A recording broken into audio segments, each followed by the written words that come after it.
ವಿಜಾಪುರ ಗ್ರಾಮದಲ್ಲಿ ಕಟಾವಿಗೆ ಬಂದಿದ್ದ ಅಡಿಕೆಯನ್ನ ಕಳ್ಳರು ಕದ್ದು ಪರಾರಿಯಾದ ಘಟನೆ ನಡೆದಿದೆ. ಚಿತ್ರದುರ್ಗ ತಾಲೂಕಿನ ರಾಷ್ಟ್ರೀಯ ಹೆದ್ದಾರಿ 48ರ ವಿಜಾಪುರ ಗ್ರಾಮದಲ್ಲಿ ಘಟನೆ ನಡೆದಿದ್ದು, ಗ್ರಾಮದ ಮರಳಸಿದ್ದಪ್ಪ ಎಂಬುವವರ ತೋಟದ ಕಟಾವಿಗೆ ಬಂದಿದ್ದ ಸುಮಾರು 400 ಮರದಲ್ಲಿದ್ದ 35ರಿಂದ 40 ಕ್ವಿಂಟಾಲ್ನಷ್ಟು ಅಡಿಕೆಯನ್ನ ಕಳ್ಳರು ಕದ್ದು ಪರಾರಿಯಾಗಿದ್ದು, ಬೆಳಗ್ಗೆ ತೋಟಕ್ಕೆ ಹೋದಾಗ ಘಟನೆ ಬೆಳಕಿಗೆ ಬಂದಿದೆ. ಇನ್ನು ಪ್ರತಿದಿನ ರಾತ್ರಿ ತೋಟಕ್ಕೆ ಹೋಗುತ್ತಿದ್ದ ತೋಟದ ಮಾಲೀಕರು ಮನೆಗೆ ಬಂದಿದ್ದಾರೆ. ಎಂದಿನಂತೆ ಬೆಳಗ್ಗೆ ತೋಟಕ್ಕೆ ಹೋದಾಗ ಕಳ್ಳತನ ನಡೆದಿದ್ದು ಬೆಳಕಿಗೆ ಬಂದಿದೆ. ಇನ್ನು ಮರಳಸಿದ್ದಪ್ಪ ಅವರು ತಮ್ಮ 2 ಎಕರೆ ಜಾಗದಲ್ಲಿ 1200 ಅಡಿಕೆ ಮರಗಳನ್ನ ಬೆಳೆಸಿದ್ದು ಸಂಪೂರ್ಣ ಕಟಾವಿಗೆ ಬಂದಿದ್ದು, ಈ ಕಳ್ಳರ ಕೃತ್ಯದಿಂದಾಗಿ ಗ್ರಾಮಸ್ಥರು ಬೆಚ್ಚಿ ಬಿದ್ದಿದ್ದು, ತೋಟದ ಮಾಲೀಕರು ಲಕ್ಷಾಂತರ ರೂಪಾಯಿ ನಷ್ಟ ಅನುಭವಿಸುವಂತಾಗಿದೆ. ಇನ್ನು ತಾಲೂಕಿನಲ್ಲಿ ಪದೇ ಪದೇ ಈ ರೀತಿ ಅಡಿಕೆ ಕಳ್ಳತನ ನಡೆಯುತ್ತಲೇ ಇದ್ದು, ಕೃತ್ಯ ತಡೆಯದ ಪೊಲೀಸ್ ಇಲಾಖೆ ವಿರುದ್ಧ ಗ್ರಾಮಸ್ಥರು ಬೇಸರ ವ್ಯಕ್ತಪಡಿಸಿದ್ದಾರೆ. ಇನ್ನು ಘಟನೆ ಬಗ್ಗೆ ಮಾಹಿತಿಯನ್ನ ಪಡೆದ ಭರಮಸಾಗರ ಠಾಣಾ ಪೊಲೀಸರು ಘಟನಾ ಸ್ಥಳಕ್ಕೆ ಭೇಟಿ ನೀಡಿ ಪರಿಶೀಲನೆ ನಡೆಸಿದ್ದು, ಈ ಸಂಬಂಧ ಪ್ರಕರಣ ದಾಖಲಿಸಿಕೊಂಡಿದ್ದು, ಕಳ್ಳರ ಪತ್ತೆಗಾಗಿ ಬಲೆ ಬೀಸಿದ್ದಾರೆ.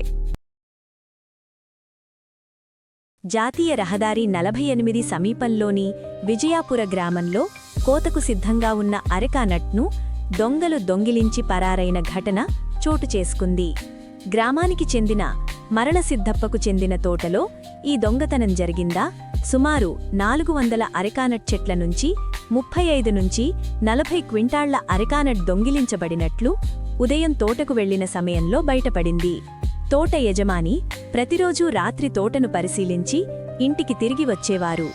అయితే సాధారణంగా మాదిరిగానే ఉదయం తోటకు వెళ్లినప్పుడు దొంగతనం జరిగిన విషయం తెలిసింది.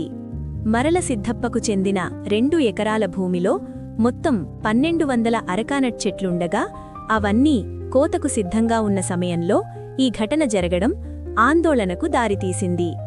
ఈ దొంగతనంతో తోట యజమాని లక్షల రూపాయల నష్టం చవిచూడాల్సి వచ్చిందా? గ్రామంలో భయాందోళన వాతావరణం నెలకొంది. తాలూకాలో తరచూ ఇలాంటి అరెకానట్ దొంగతనాలు జరుగుతున్నప్పటికీ వాటిని అరికట్టడంలో పోలీసులు విఫలమవుతున్నారని గ్రామస్థులు అసంతృప్తి వ్యక్తం చేస్తున్నారు. సమాచారం అందుకున్న భరమసాగర పోలీస్ స్టేషన్ సిబ్బంది సంఘటనా స్థలాన్ని సందర్శించి పరిశీలన నిర్వహించారు. ఈ ఘటనపై కేసు నమోదు చేసి దొంగల కోసం గాలింపు చర్యలు ప్రారంభించారు. ಕ್ಯಾಮೆರಾಮ್ಯಾನ್ ರಾಜು ವರದಿ, ಪ್ರೇಮ್, ಸಿ-ಟೌನ್ ನ್ಯೂಸ್ ಸದಾ ನಿಮ್ ಜತೆ. ಶೇರ್ ಮಾಡಿ, ಸಬ್ಸ್ಕ್ರೈಬ್ ಮಾಡಿ, ಲೈಕ್ ಮಾಡಿ. ಧನ್ಯವಾದಗಳು.